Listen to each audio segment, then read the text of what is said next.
his advances, and he bounced my head against the walls until I passed out. And then the next thing I realised, he penetrated me and then tied me, and for hours and hours, it went on for hours. I was demoralised. He was a horrible, horrible man. I would have to do these things to get fed. So, you know, it was a survival thing. I behave, I would get fed. I come close to dying many times. I was very thin. Had headaches. I was vomiting. It came to a stage where so many times I've seen the light of death, and I wanted so many times to die, and it came to a point where I had to hang on. There was a voice in my head, maybe my father, saying, "Hang on, son, hang on in there." As I watched the video of Joe Peters talking about his childhood, I could see the pain in his eyes.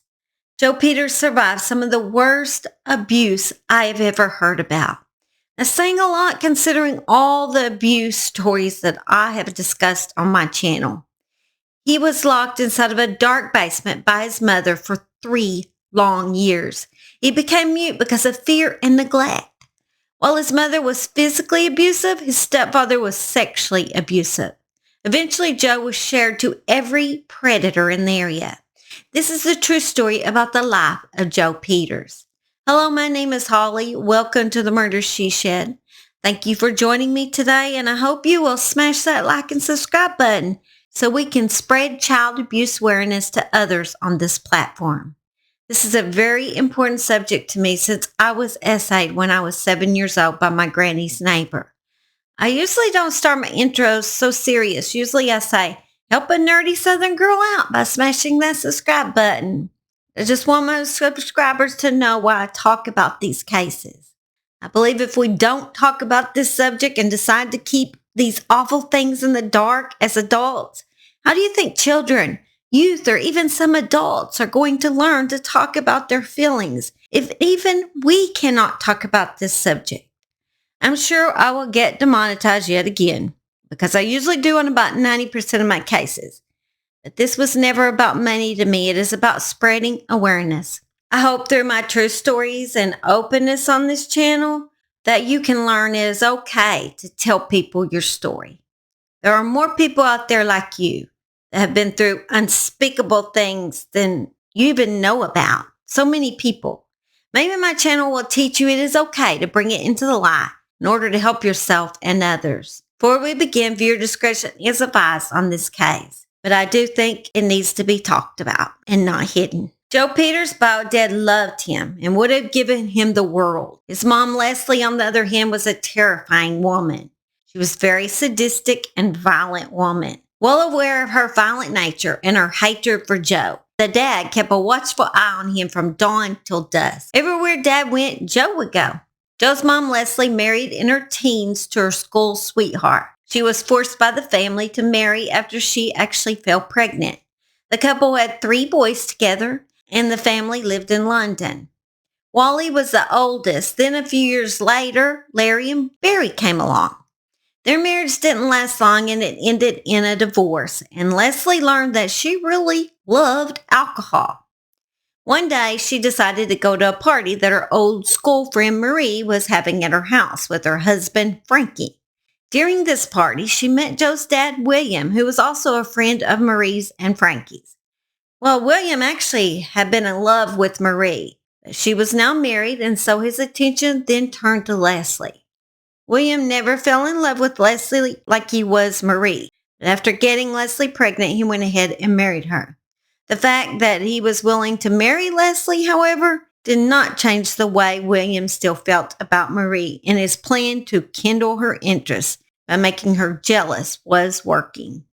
Marie had finally decided to give in to his advances despite the fact that he was now officially married to her friend, and she was still married to Frankie.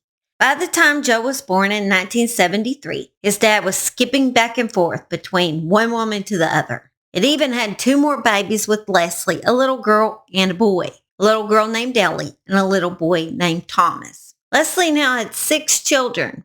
For whatever reason, she hated Joe the most. It's as if she took her husband's affair out on this little boy. Whenever Frankie would go back to Marie, he would take Joe with him because he knew that if he didn't, Leslie would abuse him. His dad worked in a garage on cars, and Joe always went with him while he was at work. When Joe turned 5, something happened that would change his whole future. Joe went to the garage with his dad like he had so many times before. This time they were working on a car that was leaking gas. Joe was sitting in their car waiting for his dad so they could go home for the day, when a man walked by the shop and casually flicked a cigarette butt, which caused the car William was working on to catch on fire. Joe watched in horror from his family's car as his dad burned to death.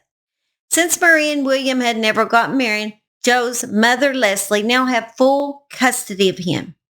As Leslie was taking Joe back to her home, she yelled a threat to Joe.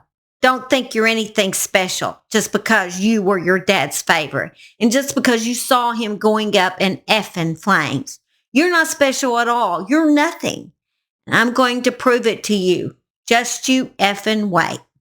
From the moment he arrived at this house of horrors, the abuse began. Leslie called Joe's 3 half-brothers downstairs and explained to them that Joe had been spoilt rotten by his dad and needed to learn his place in the family's home. Mom made it clear that showing Joe sympathy was just not allowed. She told Larry and Barry that Joe would be sleeping in the floor of their room with no mattress or pillow, only a single blanket. So the 2 boys kicked and punched him all the way up the stairs before pushing him into their bedroom. The first meal in Joe's new home, he was forced to sit under the table like a dog. As he crouched under the table, the boys would kick out at Joe and drop scraps on the floor, grinding them into the tiles with the heels of their shoes, and then ordering him to lick them up with his tongue. They would actually make him jump up and down and beg for food like a dog, while his mother egged it on and laughed. Joe was also forced to only wear underwear because, according to his mother, he didn't deserve clothes. Joe was only allowed to use the bathroom when she said he could, so he soon became unkempt and dirty. Joe's mutism started as a stutter. Fear, grief, and the shock of his dad's death seemed to grip and freeze his mouth muscles shut. After a few weeks of stuttering, he eventually could not say a single word. Just made Joe helpless to his mother's abuse. Leslie just began beating him more and encouraging his brothers to do the same.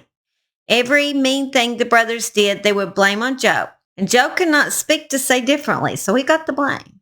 His drunk mother, believing that Joe was constantly a troublemaker, opened the door to the dark basement and threw Joe down the stairs. Leslie then followed him down the stairs. At the bottom, there was another door, a big, solid Victorian timber one, which she opened and threw Joe through with one last mighty slap, as if he was no more than a sack of straw. She turned on another light, and Joe could see the full horror where she was putting him. Inside was a cellar containing nothing but a filthy old mattress propped up against the wall. Leslie then slammed the door shut behind Joe and switched off the light from the outside. Joe could hear her jamming something under the door handle so he wouldn't be able to get out. Then she stamped back up the stairs, and there was silence as well as blackness. Later, she would put a lock on that door, so he absolutely was locked in there as a prisoner. This place would become his prison cell for the next 3 years. While other children played outside in the sun, went to school, made friends, and learned new things, Joe sat in the dark by himself. Can you imagine what that would do to a little boy? No one to talk to. You couldn't even hardly see. I can't imagine what the isolation must have done to him. While sitting there in the dark for hours, Joe had to urinate and could not hold it any longer. So he had no choice but to urinate on the floor. When his mom came down, she could smell the urine when she opened the door. Armed with a new reason to be angry, Leslie pulled Joe up off the mattress by the hair and beat him and then rubbed his face in the urine on the floor. Leslie then made Joe clean it up, and left a bucket for him to use the bathroom in. She would often threaten Joe that if he didn't straighten up, that he would be set on fire just like his daddy had been. At first, food was brought down once a day, and soon it would be days before he would get food or water. He had so much time alone in that cold, dark basement that he had often imagined that he was talking to his dead dad. Even when they did bring food down to Joe, a lot of times it'd be Larry and Barry bringing the food, and oftentimes they would spit in it or put salt and pepper in it where he couldn't hardly eat it. And he was starving, and of course they still did. They put weird taste in it. They also, even in his water bottles, would urinate in them when they brought them down. Also, they would glue the lid shut, thinking it was funny that Joe was so thirsty and couldn't get those bottles open. There was only one thing that kept Joe from losing his mind in that basement, and that was the visits from his oldest brother, Wally. Wally was the only one that was halfway decent to him, and he would sometimes sneak down to see if Joe was all right. He sometimes would sneak down with a bit of stolen food and read a book to Joe. After Joe had been in the cellar for a few months, not content with giving arbitrary beatings, his mom decided she should make Joe's punishments more formalized, more like rituals. She got Larry and Barry to bring 3 solid old wooden chairs down to the cell, and the 3 of them would strip Joe naked and stretch Joe across these chairs. His brother held Joe's wrists and ankles while Leslie beat him with bamboo canes. Sometimes Joe would get beat until he passed out. Joe's life would only become more horrific when 2 major things happened in his life, and they were bad things. Wally, his oldest brother, who turned 18, moved out of the house, and now the only visitor he would get in that basement is his mother's new boyfriend. Not long after his 7th birthday, Joe was brought upstairs, given a bath, and allowed to meet Amani. His mom said to all the children, "You must call him Daddy now." Amani was the sort of guy who would have sex with anything or anyone he could. He was in that house to have sex with Mom and anyone else who was available. And unfortunately, that included Joe. Once Amani had found out that Joe was locked in the cellar and had no way of defending himself, and once he realized that Leslie was happy for him to do whatever he wanted to little Joe, and would sometimes even take pleasure herself from watching, he started to come downstairs quite regularly. At first, it started with Amani laying down on the dirty cellar mattress and rubbing himself on Joe. Since his arrival, Joe had been given a dirty fitted sheet to cover this dirty mattress in, and Amani would just wipe himself on that. But there was sometimes Amani would bring Joe upstairs and put him in the shower and have the salt, attack him there, because he didn't like the way it smelled in the cellar. So he brought him up to the shower, sometimes cleaned him up so he could attack him. At times, his mother would come down to the basement too with Amani. When she was involved, there would be violence before he was assaulted. After Joe was beat and berated, then Amani would rape Joe while his mother watched. Finally, when Joe turned 8 and his younger brother went to school, he told his teacher about Joe and how he had an older brother who wasn't allowed to go to school. This brought a social worker to the house. But before they came, Leslie had plenty of time to bring Joe out of the basement, give him a bath, and actually let him wear clothes. After this visit, Joe finally was able to start school, and he also no longer had to permanently stay in that basement, although he still had little stints where they would put him in there for a few days. Joe was forced to sleep in his brothers Larry and Barry's room again, and this time they would start molesting Joe too. They also had sex with each other and would rape Joe in that bed. The whole family was messed up, and it could be perhaps that Amani had abused them. So it was just one messed up, if you want to call it a family. To me, it's just, I wouldn't even call that a family, just awful. Joe also started being sold to other predators. One day, Amani brought a stumpy-looking man with a big old fat stomach and thinning hair. The man said his name was Uncle Douglas, and he offered Joe some sweets. Since Joe was starving as usual, he just quickly scarfed the candy down. Douglas then asked if he could take pictures of Joe, so Joe innocently nodded his head yes. dressed Joe to get naked. Joe then beat him because he knew exactly by that point where this was leading. Even as young as he is, he knew when someone asked him to get naked what that meant, and he was scared, so he bit him. After he bit him, Amani came busting in the room. He was mad. So him and this Uncle Douglas started beating this little boy, and then they both violently raped him. After the assault, Joe was then thrown back into that basement for a little while. After the introduction to Uncle Douglas, Amani brought several more men down to Joe's cell to have sex with him or rape him.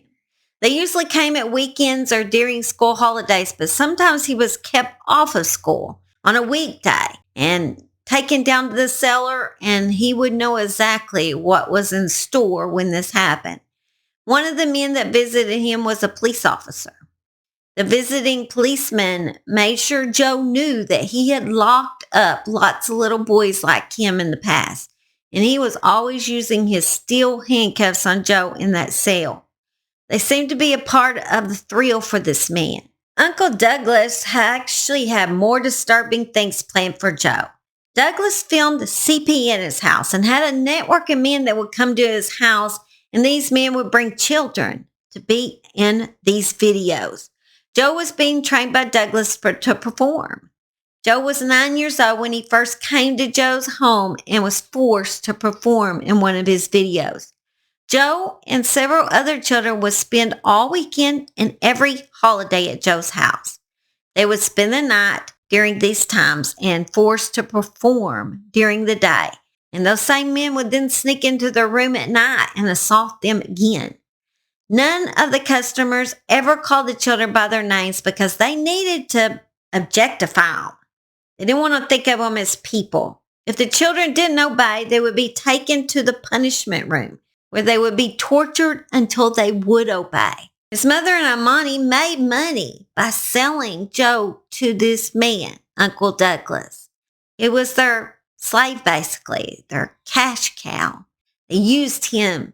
Oh, it's just so disturbing to me to think about this and almost unbelievable. It's like your mind can't wrap around it. It's just so sad. Through the help of a speech therapist at school, Joe slowly began talking again. By the age of 11, he was able to string full sentences together. Leslie became more strict now that Joe wasn't mute. She could no longer rely on Joe's muteness to protect her from discovery. She had to ensure that he was never in any doubt what would happen to him if he didn't obey her every word or if he ever tried to get her into trouble. Because of this, the violence increased at home and the threats that he would end up like his dad did too. As soon as he walked in through the door after school, she would order Joe to strip down to his underwear, and he would be sent up to the bedroom to see it and do nothing until she or one of the others told him to do otherwise. Then he would just be used as a slave, cleaning houses and forced to do whatever they asked him to do.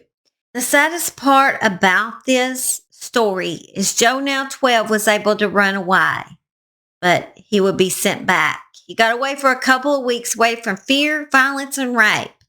He's so scared to be sent back when the cops found him. A month later, after being in care home for a bit, he was sent back to this evil mother. He even admitted to a small part of the abuse about his brother raping him, but he was still sent back to that house of horrors. He now felt defeated that the system would not even protect him. So heartbreaking that he felt let down by every single person that he encountered. The system that was supposed to protect children let him down. He couldn't count on anyone in his little mind. He was alone. Like he might have been out in the world at times, but he still felt like he was in that basement. No one to protect him. No one to help him.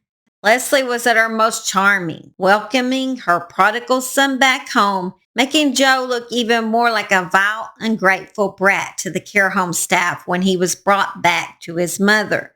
Amani appeared from nowhere the moment he heard the care workers drive off in their van, and together they gave Joe the hiding of his life. The blows were so hard they made Joe retch and vomit.